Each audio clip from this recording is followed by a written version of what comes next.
Assalamualaikum warahmatullahi wabarakatuh. Ketemu lagi dengan saya Fritz Sena. Kali ini saya mau nge-share bukan masalah nembak, bukan masalah maser, bukan masalah mancing.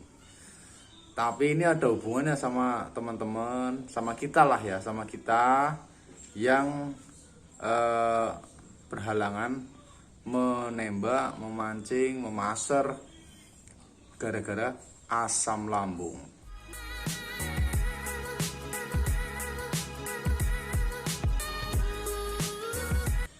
Di sini nih, saya mau nge-share sedikit pengalaman saya, pengalaman pribadi saya. Saya pernah 2 bulan, persis 2 bulan persis, hanya tidur di kasur, nggak kemana-mana, berangkat kantor pun nggak, hanya gara-gara GERD, asam lambung.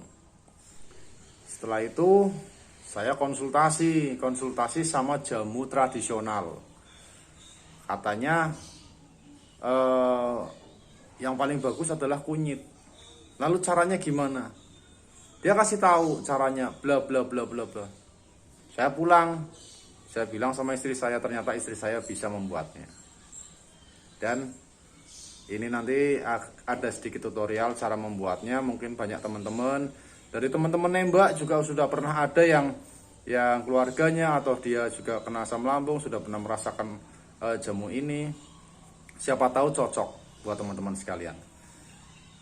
Maka dari itu saya putuskan untuk nge-share di sini. Tapi sekali lagi ya, ini tradisional. Yang nggak cocok, yang nggak sreg, yang tidak tidak berminat, tidak masalah. Saya hanya berbagi pengalaman saja. Oke teman-teman, pertama kita siapkan bahan-bahannya, yaitu kunyit. Ya, kunyit, ini kunyit kuning ya, kunyit kuning. Ini kunyit putih. Dan satunya ini temulawak. Ya, ini temulawak. Nah, ada beberapa dari rekan-rekan maser itu yang tanya, takarannya seberapa? Jujur kalau di saya tidak ada patokan takaran, cuman yang saya gunakan yaitu takarannya segini. Ini hanya sebagai patokan saja ya, sebagai patokan saja. Kita timbang saja. Ini kunyit kuningnya kita timbang saja. Nah, ini kebetulan saya pakai timbangan digital aja udah. Kita timbang. Ya. Lalu kunyit putihnya, oke, kita timbang, kita nolkan dulu.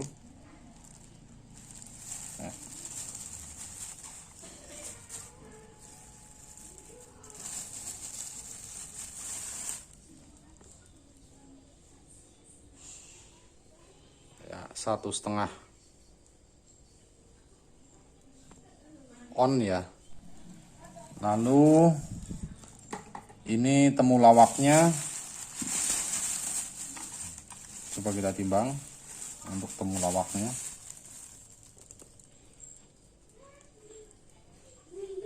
Ya, temulawaknya 3 on. Ya. Oke, ketiga bahan ini untuk kunyit kuning. Untuk kunyit kuning itu menurut pakar tradisional ya, menurut orang yang saya tanya, ini gunanya untuk pelapis di lambung yang luka. Katanya seperti itu. Dengan kunyit putih. Kunyit putih dan kunyit kuning itu fungsinya sama, untuk pelapis lambung yang terluka. Nah, untuk temulawaknya untuk nafsu makannya. Nah, takarannya seperti ini.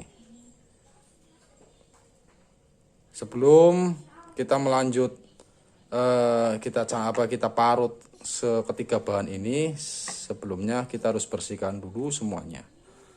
Harus dibersihkan dari kotoran ya, biasanya kotoran pada kotor di sini, terus langsung ujung-ujungnya yang biasanya hitam-hitam atau gimana itu kita bersihkan dulu, lalu kita parut. Ya, ini semua bahan sudah kita bersihkan, kita kupasin. Memang nggak bisa sampai bersih sekali ya, tapi paling nggak kulit-kulitnya yang tadi kelihatan agak kotor kita kupasin, baru nanti kita parut. Nah, ini saya menggunakan alat parut yang saya lapisi dulu pakai plastik. Fungsinya agar bahan-bahan ini tidak menempel semua di sini. Enggak terlalu banyak yang menempel di tempat alat parutnya. Jadi kita gunakan lembaran plastik. Yang pertama kita parut yang kunyit putih. Ini kebetulan istri saya yang langsung bikin ya. Langsung bikin karena stok jamu buat saya pribadi sudah habis, jadi sekaligus saya bikin tutorial ini sekaligus buat persediaan buat saya pribadi. Karena jujur walaupun saya sudah tergolong sudah sehat, sudah sembuh total, tetap ini jamu ini tetap saya minum karena juga buat kesehatan. Saya merasakan di tubuh itu enak, makan juga sudah tidak takut pantangan lagi, sudah tidak kerasa mual lagi, semua makanan sudah nyaman saya makan.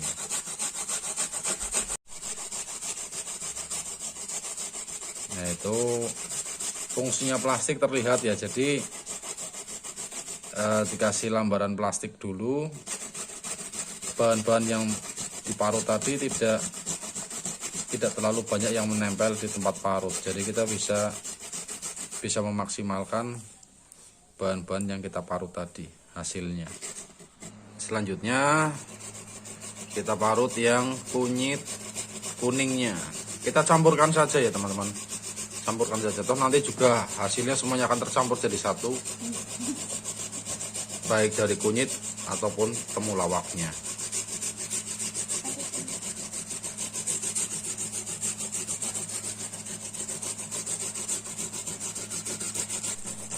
Nah, ini menurut chefnya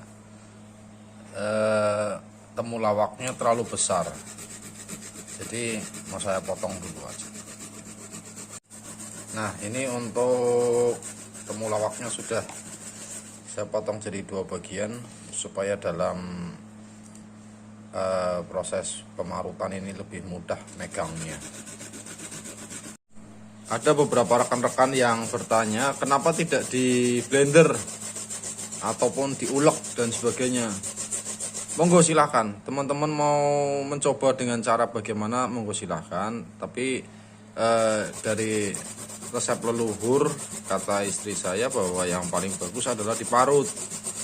Hasilnya sangat maksimal, tidak ada campuran bahan apapun sebelum diperas. Kalau di blender biasanya ada campuran airnya dulu supaya bisa dihaluskan, tapi kalau diparut seperti ini murni, semuanya tidak ada bahan campuran apapun. Oke teman-teman, yang kunyit kuning sudah, sekarang tinggal bahan yang terakhir yaitu temulawak. Oh, kan bener kan? Kalau tidak dipotong megangnya susah, kalau dipotong aja susah kayak gitu. Tapi justru ini yang paling cepat nanti. Jadi temulawak itu fungsinya untuk obat untuk penambah nafsu makan. Karena biasanya asam lambung itu nafsu makan kita hilang. Tidak cuma berkurang tapi hilang. Karena ada rasa mual, ada rasa ingin perutnya sebah, ada rasa ingin muntah, kadang seperti itu. Jadi kita mau makan nggak enak rasanya. Jadi rata-rata penderita asam lambung atau GERD sudah bisa dipastikan berat badan akan turun drastis. Selanjutnya kita menyiapkan air panas ya untuk mematangkan hasil parutan tadi. Jadi hasil parutan tadi bukan digodok atau direbus, tapi cukup disiram air panas. Kita rebus air panas secukupnya saja, kira-kira sekitar 6-7 gelas saja. Ya, ini sudah diparut semua ya bahan-bahannya. Nah, kita tuang sedikit-sedikit, kita coba 1 gelas air panas. Oke. Semua ketiga bahan itu kita campur jadi satu, lalu kita tuang air panas 2 gelas. 2 gelas gini ya. Nah, ini 2 gelas cukup lah segini, nggak begitu banyak. Lalu kita aduk sampai merata, sampai semua bahannya itu matang, tapi bukan direbus, hanya dituang air panas. Kalau dirasa bahan-bahan ini masih terlalu kental, bisa ditambahkan air panas lagi.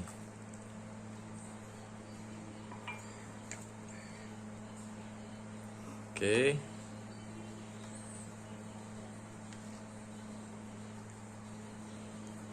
Jadi ketiga bahan tadi dengan takaran segitu, airnya 3 gelas. Memang selama ini ya, kita membuat tidak ada takaran di airnya, kita hanya mengira-ngira saja. Sekiranya terlalu kental kita encerkan. Kalau memang jangan sampai terlalu encer, jadi pas. Dan ini takarannya sudah pas gini ini. Setelah kita campur rata seperti ini, berhubung airnya masih panas, kita tunggu hingga dingin. Setelah dingin baru kita peras. Karena jika kita tidak menunggu dingin, kita langsung peras ini, ya mungkin asam lambung kita berangsur pulih, tangan kita yang melepuh ya. Kita tunggu dingin baru kita peras. Oke teman-teman, ini di sini sudah dingin. Kita tadi tunggu sekitar 1 jam lah, sudah dingin. Selanjutnya kita akan peras racikan tadi. Kita hanya butuh sari-sarinya saja ya. Airnya itu sudah mengandung sari-sari. Lalu kita peras sampai airnya terkumpul banyak.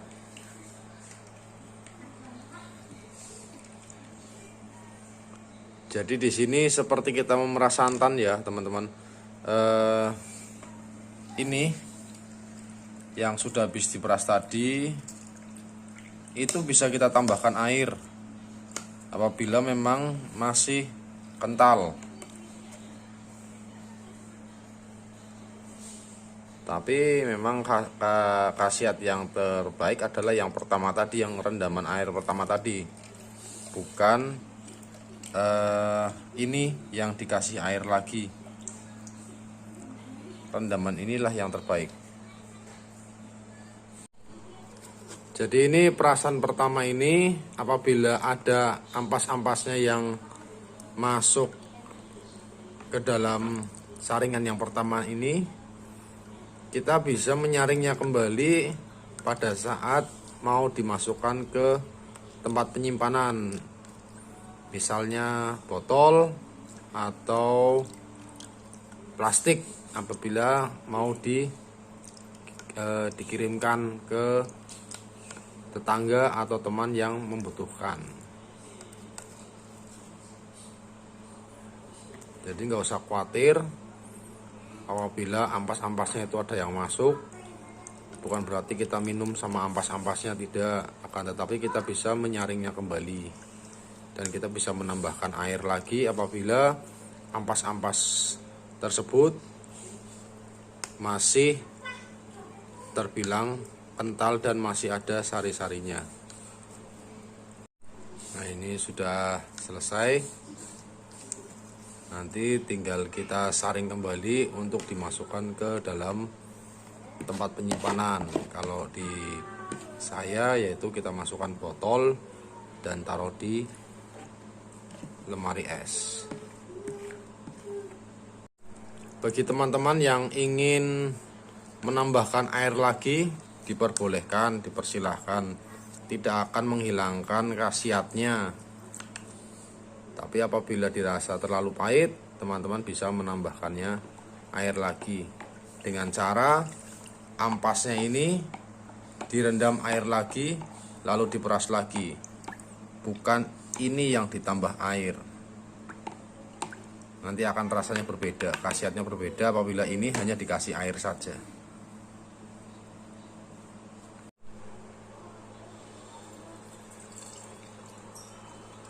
Ya, ini kita taruh di botol. Kita bisa untuk persediaan ini bisa jadi sekitar 1,5 botol ya. Nah, ini sudah jadi. Kita nanti tinggal taruh di lemari es. Akan tetapi ini bisa bertahan sekitar 1 minggu. Karena ini tidak ada bahan pengawetnya. Sebisa mungkin ini segera dihabiskan. Dalam sehari kita minum setengah gelas saja, atau kita bagikan ke teman-teman yang membutuhkan, yang cocok dengan jamu ini. Ini tidak bisa bertahan lama, sampai 1 bulan, 2 bulan tidak bisa. Paling banter ya 2 minggu, ya sekitar 2 minggu. Dalam lemari es. Biasanya tandanya apabila ini sudah tidak bisa dikonsumsi lagi, biasanya timbul busa di sini. Di atasnya cairan ini, racikan ini akan timbul busa, atau bahasa di kami umpluk ya. Metu umpluk keluar busanya, itu berarti tidak bisa kita konsumsi lagi. Dengan kata lain harus kita bagikan ke semut, artinya kita buang. Tidak boleh kita konsumsi. Tapi selama masih seperti ini bentukannya, walaupun masih 1 minggu atau hampir 2 minggu, masih bisa kita konsumsi. Tapi lebih cepat lebih baik. Makanya takarannya seperti tadi, kita membuat tidak terlalu banyak, kecuali ada teman atau saudara yang memesan atau menginginkan untuk dibuatkan jamu ini. Jika tidak, untuk pribadi hanya 1 botol. Nah, ini untuk konsumsi saya pribadi, saya menambahkan madu. Karena jelas jika tidak menggunakan madu, rasanya akan sangat pahit. Kita harus menambahkan madu supaya rasanya juga sedikit manis. Paling tidak kita menambahkan 2 sendok makan. Oke teman-teman, ini jamunya sudah jadi. Dan ini saya konsumsi setiap 1 hari sekali semalam. Pada saat malam saya mengkonsumsi pada saat kita merasakan gejala asam lambung.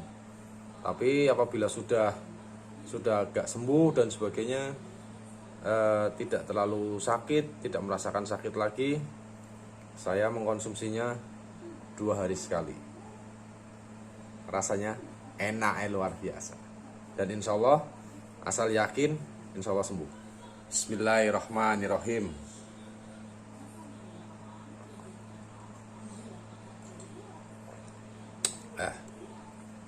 Dan ini apabila ingin agak hangat, caranya kita bisa taruh air tadi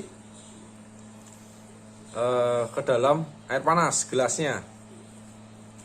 Jadi air panas ditaruh di mangkok, lalu gelas ini yang ada jamunya kita taruh di mangkok yang ada air panasnya tadi. Bukan jamunya yang digodok, bukan. Otomatis airnya menjadi hangat, lalu kita minum.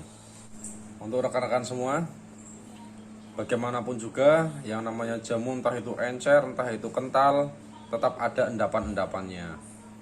Maka dari itu saya sarankan tetap mengkonsumsi air putih yang banyak, supaya metabolisme tubuh kita juga bagus, tubuh kita juga tidak kekurangan cairan. Dan buat teman-teman yang mengalami gejala asam lambung atau GERD, saya sarankan untuk tidak terlalu banyak pikiran. Entah itu pikiran masalah pekerjaan atau pikiran masalah pribadi dan sebagainya, tolong hilangkan. Bikin rileks pikiran teman-teman sekalian yang mengalami gejala asam lambung atau GERD. Bikin rileks, santai, jangan terlalu kencang pikirannya. Tambah lagi, perbanyak silaturahmi, banyak ngobrol. Bukan mendengarkan percakapan, tapi Anda yang bercerita, Anda yang berbicara. Otomatis otak kita tidak berpikir bahwa saya lagi sakit, tapi saya sehat dan saya sedang silaturahmi, ngobrol dengan teman-teman semua. Kuncinya itu, jangan banyak pikiran. Semua bisa diatasi. Tapi ingat ya, kalau gejala masih berlanjut, hubungi dokter. Nah, ini hanya jamu tradisional, masing-masing individu, masing-masing orang juga berbeda-beda untuk menerima rasa jamu itu, khasiat jamu itu. Ada yang cocok, ada yang tidak. Apabila dirasa tidak ada perkembangan, segera hubungi dokter. Karena dokter lebih pintar, lebih tahu apa yang Anda butuhkan di saat Anda sakit.